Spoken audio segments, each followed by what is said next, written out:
ఇటీవల సికింద్రాబాద్ చిలుకలగూడలో యువకుడి హత్య కేసులో 10 మంది నిందితులను అరెస్ట్ చేశారు పోలీసులు. నిందితుల నుంచి ఆయుధాలు స్వాధీనం చేసుకున్నారు పోలీసులు. ఇక ఈ నెల 7న యువన్ అనే యువకుడిని హత్య చేశారు ఈ దుండగులు. ఇక ఇదే అంశానికి సంబంధించి మరిన్ని అప్డేట్స్ మా కరెస్పాండెంట్ రవిచంద్ర అందిస్తారు. రవిచంద్ర, చెప్పండి, సంచలనం రేపిన యువన్ హత్య కేసులో నిందితులను పోలీసులు పట్టుకున్నట్లుగా తెలుస్తోంది. మరి అప్డేట్స్ ఏంటి?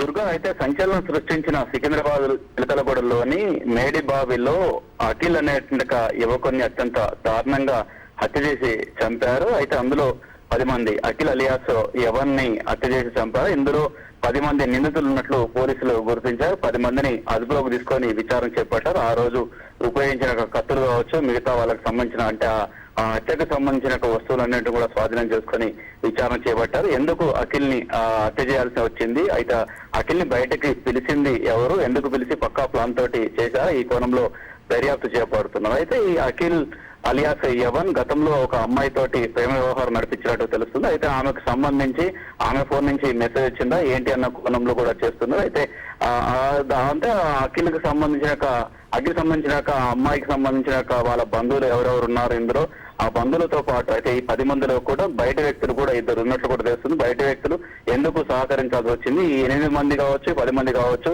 వీళ్ళకి సంబంధించిన బ్యాక్గ్రౌండ్ ఏంటి అన్న కోణంలో కూడా పోలీసులు దర్యాప్తు చేపడుతున్నారు. మరికొద్ది సేపటి అంటే ఇవాళ మధ్యాహ్నం 3 గంటలకు ప్రెస్ మీట్ కూడా పెట్టేసి ఇందులో ఈ నిందితులందరినీ మీడియా ముందు ఉంచుతారు. Durga, right, thank you Ravichandra.